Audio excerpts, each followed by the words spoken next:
Hey guys. Hey. Hello. Hey. Today's Cannabis Colloquium is devoted to education, but I want to talk about action as well. But let's first give a hand to the Cannabis Reform Coalition who's putting this on, for hosting this, and for 20 years of dedicated effort here at UMass.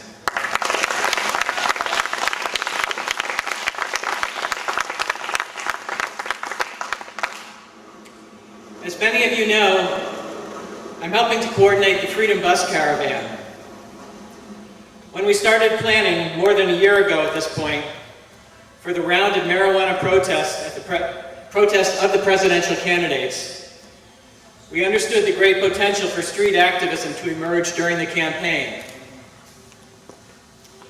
The Occupy Wall Street folks jumped the gun a little bit and beat us to the punch, but we intend to enter the fray with maximum numbers and enthusiasm.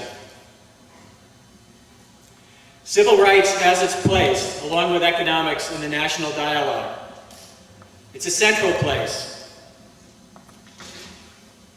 And although our cause does have many facets, connecting it with economics, as you will hear today in some of the other speeches and presentations.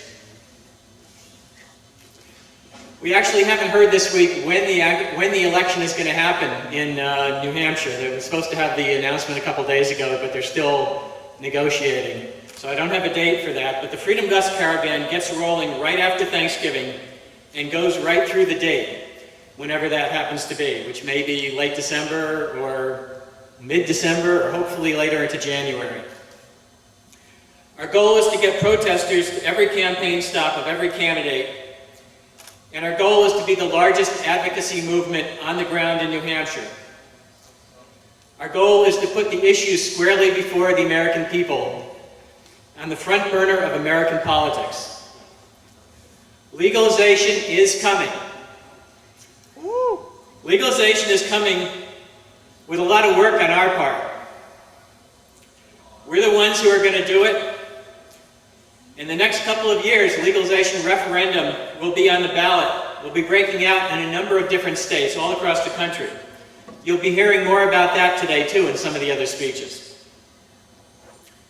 Proposition 19 got 46% of the vote of the largest state in the Union. It's getting very close. These referenda, of course, are central to the final end of prohibition. And the movement's big national organizations deal mainly with that and with other high-level strategies, as they should.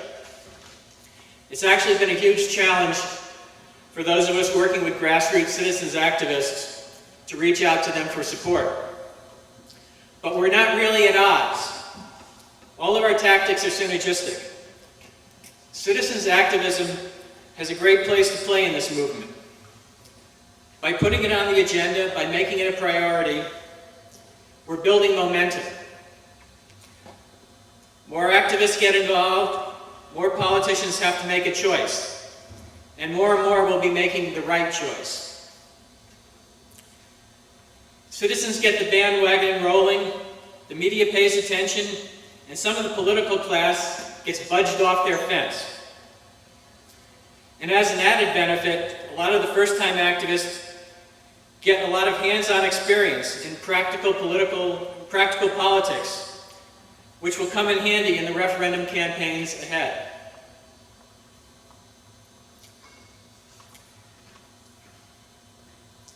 And these campaigns are going to need a lot less, the citizens activism is going to need a lot less resources than these campaigns, because these campaigns are major operations. Now, of course, we're going to have a lot of opponents out there. I'm sure all of you have been watched in recent weeks while the Obama administration has declared war on marijuana as medicine for the sick in California. They're going after them with the IRS, they're going after the dispensaries with the Attorney General and the state's attorneys the federal attorneys in California are giving 45-day ultimatums. And they're also going after the media, which advertise for the dispensaries. So Obama hasn't been really good. He's actually causing a lot of trouble out there in California, getting a lot of people very upset. Now, he's involved in the presidential campaign also, and it's going to take him a lot of trips out to California repeatedly for fundraisers among the elite. So I expect the good folks out there will get themselves organized and give him an earful. Mitt Romney is no less of a bigot than Mr. Obama when it comes to cannabis.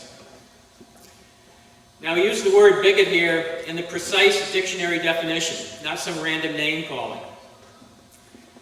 Bigot is a correct and appropriate word. A bigot is one who is intolerant and looks down on others. What could better fit that than someone who defines others as criminals? Mr. Romney was governor here in Massachusetts before we forced through the decriminalization question. So I'm sure a number of your friends may have spent some jail time under his regime. Most of the other candidates are no better than Obama or Romney, though there are a few, in both political parties and in third parties, who are very much on our side. So let's go up to New Hampshire to support those and to tell the others, in no uncertain terms, that prohibition is evil. Join with the Freedom Bus Caravan. Go to the website, freedombuscaravan.org. Go to the YouTube, link up to Facebook, and especially subscribe to Twitter. It's, leave off the last AN. It's Freedom Bus Carav with no AN, because Twitter has a limit on how long the word can be. Because Twitter will be where the minute-to-minute info is for where the protests are going. Now, I know this time period is going to be very challenging for many in college. You know, this is going to be a lot of it's going to be in December, and December is a time of final exams. But if you can come up to New Hampshire for a day, 2 days, or maybe another day, another week, you don't have to commit to the entire caravan for the whole time period. Hopefully, if we get a couple of weeks after the school ends, you'll be able to come up for much longer. I want to see everyone here, at some point, holding signs, singing songs arm in arm together in solidarity, shivering in the snows of New Hampshire in the winter, doing the mighty work of making the world a better place and a more civilized place. Thank you.